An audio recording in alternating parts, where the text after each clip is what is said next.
Today, we're gonna be recreating one of my favorite all-time arts and craft project, a one-page zine. You can put anything in a zine. This one is about snacks for adults. It's called Little Treats for Big Tired People. A great way to start this is to make one about yourself. Think of this as a casual little portfolio that you can print out and leave your mark in the real world. Hi, hello. Hi, I'm Tarn, that's like barn, but with a T. I am a creative director here at Adobe. And that's Miles, he also works here. I primarily work digitally, but what I love even more is when things that I make on programs like Photoshop get printed and put into the real world. So come, edit with me. First step, you're gonna take an A4 piece of paper. You are going to fold it in half like a hot dog first, and then like a hamburger. What is half of a hamburger? A smash burger? You're gonna have 8 pages. Fold it this way, cut down this line. Fold it back this way. And this is where the magic happens. You have a little book. I'm gonna label each page. Now that you know what it's gonna look like, it's time to translate it into a Photoshop canvas. Go to File, New Document, go to Print, click Letter, Create, Image, rotate 90% clockwise, and basically you're recreating all the creases that we were creating on the paper before. Start with 50, 50, and 50 divided by 2 is, let's say it with me, 25, that's right. 75. Now you've created 8 pages. You're ready to start working. Working with this little restriction is kind of overwhelming. So what you will want to do is probably try to build a mood board. Pulling some images or some reference photo is always a good way to start. So I went to Instagram and asked you guys which of these patterns should I use as our mood board starting point. And you guys chose this colorful one, which is great because the color printer at our office works really well. Come on, let's start deciding. I use a lot of programs, but I find myself gravitating toward Photoshop when it comes to creating more mixed media style art. I am going to create the cover page, which I think will define a lot of how the rest will look. How you're gonna cheat this is draw a marquee in one of the page, click Command-C, File, New. It'll automatically give you the size of the box that you just created. Boom, and that's the size of one page. What I really want this scene to be about is a lot of my illustrations. So I brought in one of my favorite one, and now I'm also gonna include myself in there. This is the blue that I pulled from that pattern that we liked earlier. I'm gonna add a shadow, and how you can do that is click Select Subject. You're gonna wanna use a soft edge brush. If you don't know how to get it, you just go to the hardness, and you just wanna reduce that down really low. Add a little bit of black where the shadow would be, and then reducing the fill down. And this just gives a little more depth. I love using the soft edge brush for gradient. I love using it to clean outlines. You know, if the soft edge brush was a person, she would be just like a kind, cozy person who will try to help you accomplish anything you need, even though it's not her specialty. And I think we could all learn from the soft edge brush. Anyways, here's the cover. And remember, don't get trip up. This is our legend. See this? Page 1 is here. Rotate it upside down. Boop. Now we can move on to our first spread, page 2 and 3. Use this as kind of a place to introduce yourself or your mission statement. I think the first one should be my origin story.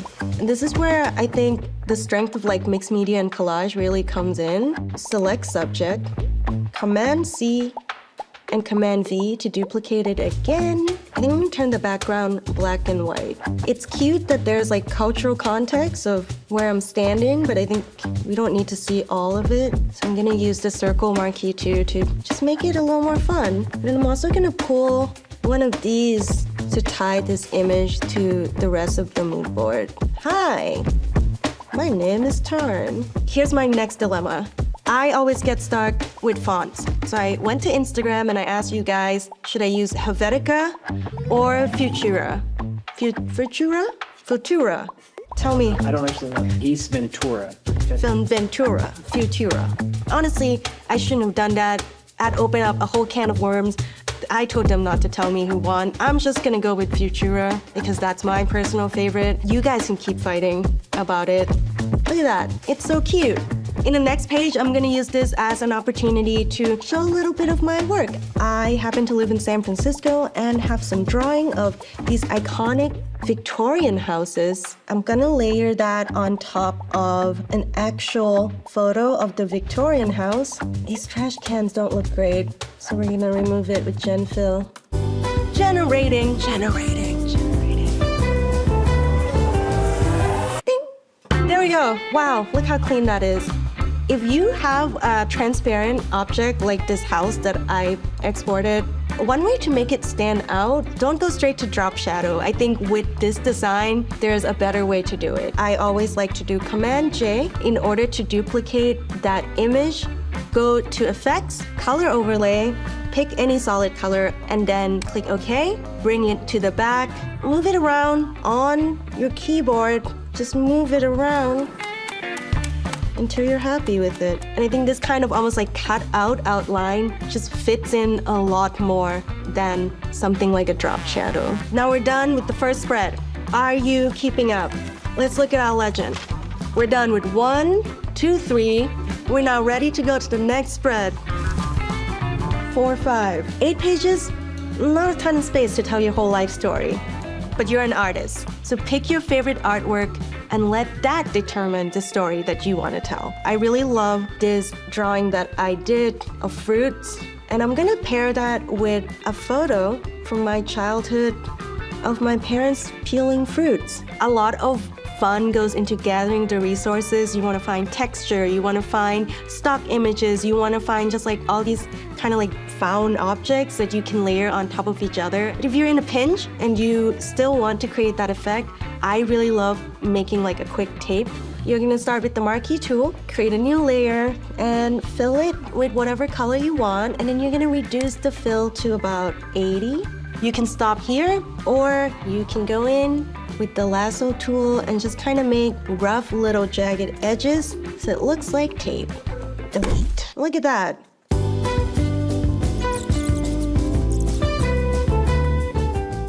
Now just remember these are spreads. 2 and 3, 4 and 5, and then 6 and 7, which means you can treat them essentially as one seamless page if you wanted to. Let's go.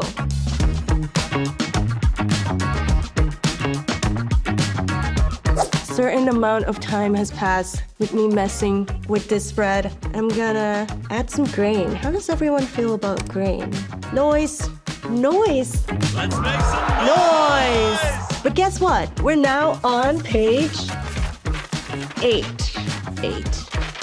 It's your contact information. It's a call to action. I don't know. We've been together 7 pages by this point. You get the drill. You see this? We just made this. Oh God, I shouldn't have done that. I'm so sorry.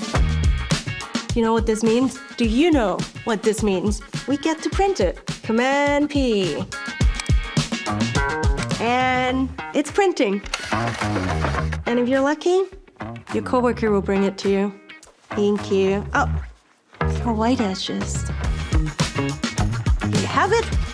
And we're ready to assemble. If you're like networking or applying for a job, I feel like this would be a great thing to give to a hiring manager. I would send this to friends. Look at that. It's so cute. And again, this is all yours. You can do anything you want with this 8 pages. You can make a portfolio that tells people about yourself. You can make things about snacks. You can even make one about your dog. I made one about my dog. As an artist, you probably get asked a lot what you do. I think this is a great exercise into honing your story. I also love this project because it's a great example of how far you can go with just one sheet of paper and a lot of creativity. Have you ever made a zine? Would you make one? What would yours be called? Let us know.